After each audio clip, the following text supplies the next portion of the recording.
Hello, welcome to this video on cybersecurity attack called as cyberstalking.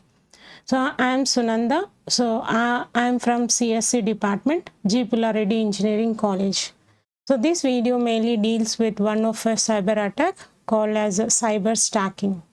So it's nothing but a process of following a prey silently or following a victim silently, trying to approach somebody or something, gathering the information about that particular victim, and then using that information, the attacker will be performing the cyber attack on the victim.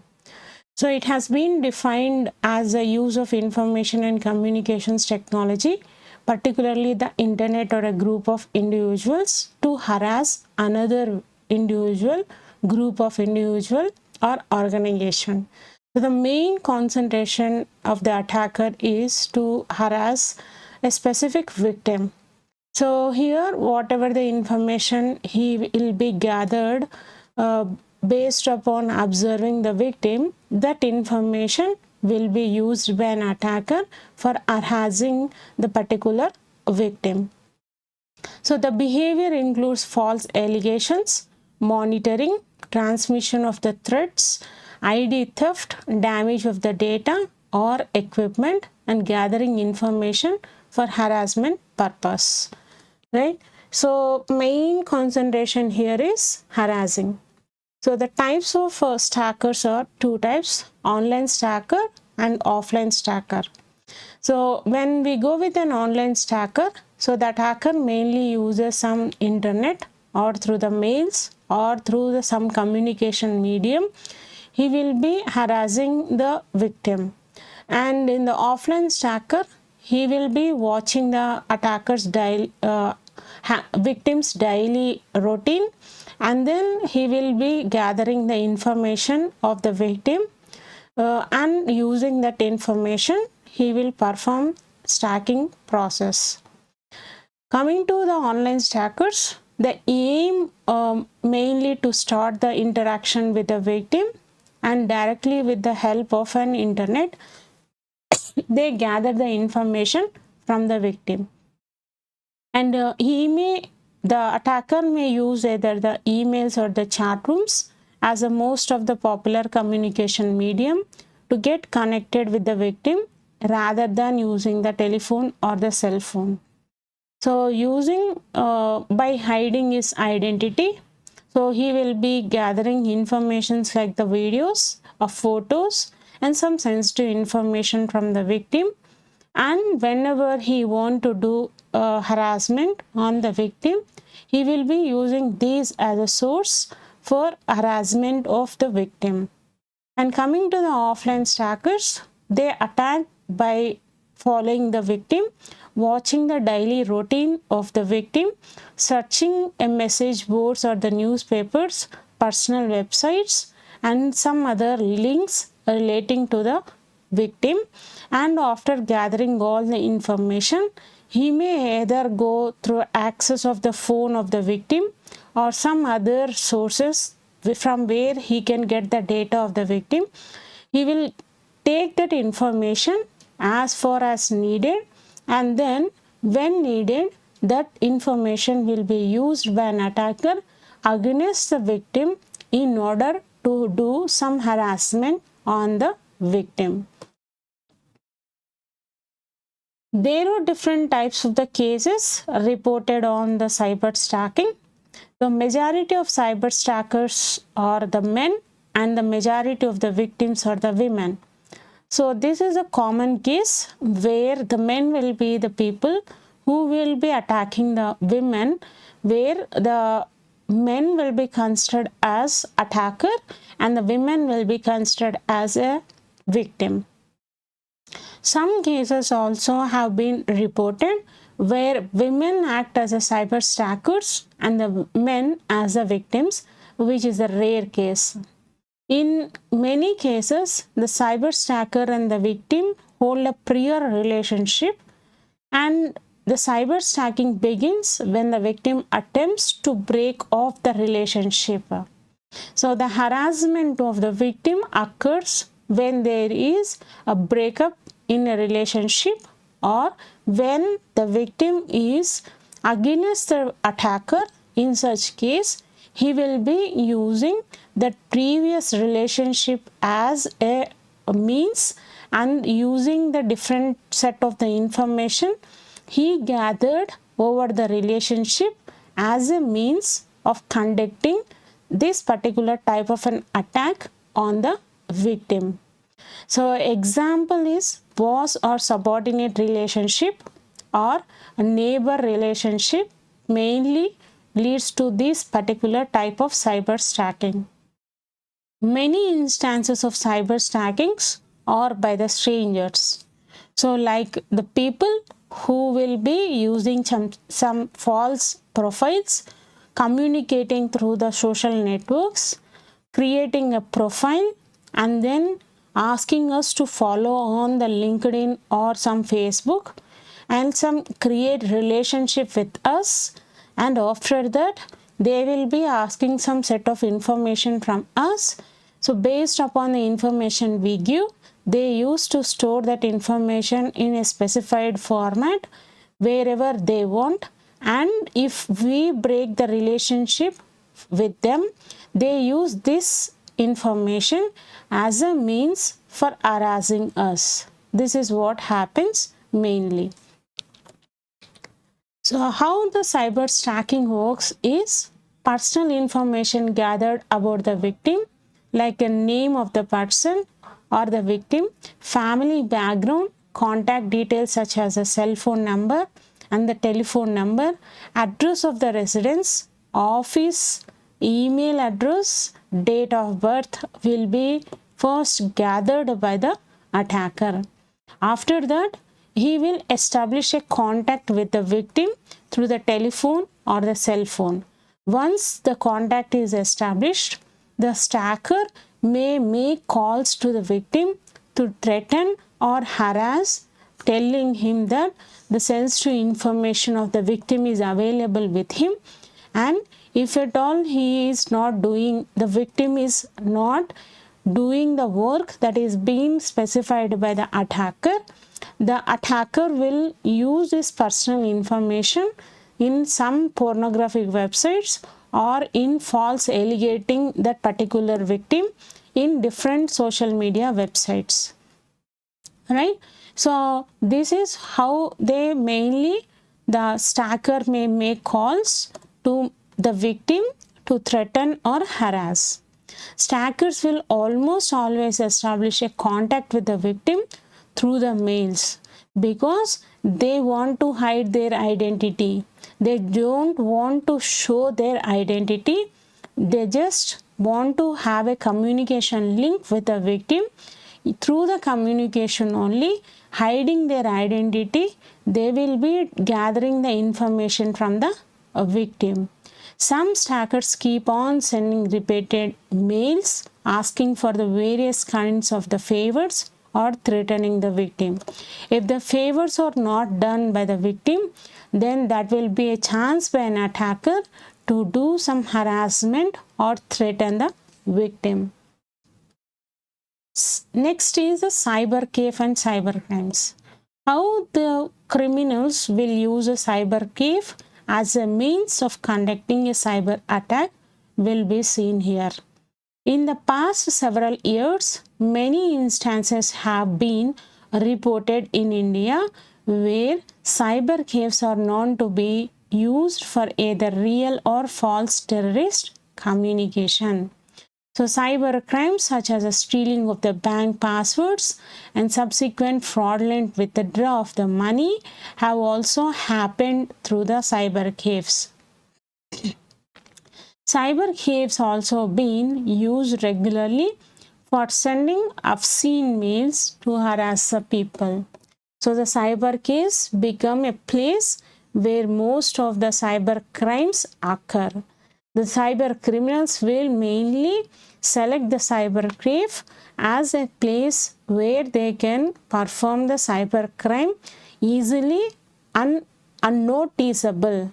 That means they cannot be noticed by anyone whenever they are performing a cyber crime. So public computers available in cyber caves hold two types of the risk. We do not know what programs are installed on the computer. That is the risk of malicious programs such as the keyloggers or the spywares, which may be running at the background that can capture the keystrokes to know the passwords and other credential information. So the Cybercafe will be holding the computers where each computer may be having some malicious softwares installed on them, which will trace whatever the activities a victim may perform on the system in a Cybercafe. Over of the shoulder peeping enable others to find out your passwords. That means the system which is allotted in a Cybercafe will be surrounded with some other customers. So there may be some person who may be interested on our passwords or on our details which we type on our keypad, right? So they will be checking each and every activity we are performing on our system. So that we call it as shoulder peeping. So they just keep on observing what are all the browsers we are opening, what are all the different operations we are performing on the system. And the cyber criminals prefer the cybercafes to carry out their activities as it won't be noticeable by the others. Everyone will be busy with their work in a cybercafe. The criminal will be taking this as a chance to observe every activity of the victim. Right? Cyber criminals will visit these caves at particular time and on the prescribed frequency, maybe alternate days or twice a week, to get the data from the system or from about the victim who he has considered to take the information from. So few tips for the safety and security while using a computer in the Cybercafe. There are the few tips that has to be followed by the victim to be not attacked by the attacker in the Cybercafe. Just first one is always log out. First tip is always log out.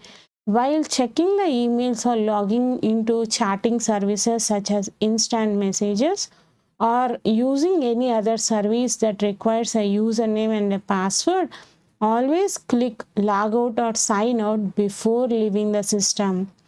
Do not save your login information through the options that allow automatic login or automatic save.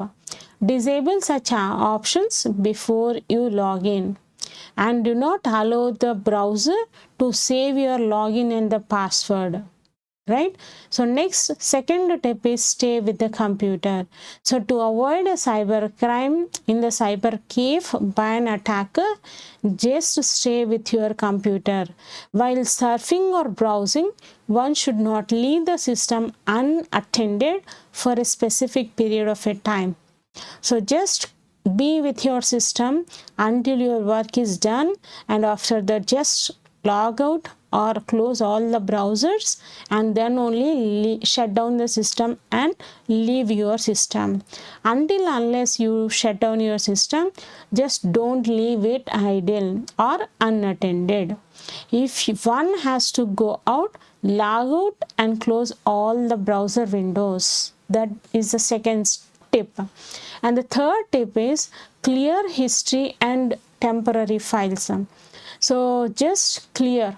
If you leave your system after shutting down also, in the browser there might be the possibility of checking what are all the websites you have been searched so far by going through the history of your browser. So there is a chance of retrieving the websites that have been visited by you so far. So the Internet Explorer saves the pages that you have visited in the history folder and in the temporary internet files. So before you begin browsing, do the following in case of the browser Internet Explorer. Go to the Tools, Internet Options, click on the Content tab, click auto complete. If the check boxes for the passwords are selected, deselect them, right? So that whenever someone opens history from the history, they cannot be able to open the tab along with the passwords, right? After you have finished browsing, you should clear the history and the temporary internet file folders and the logs as well as the cookies that are being available on the system.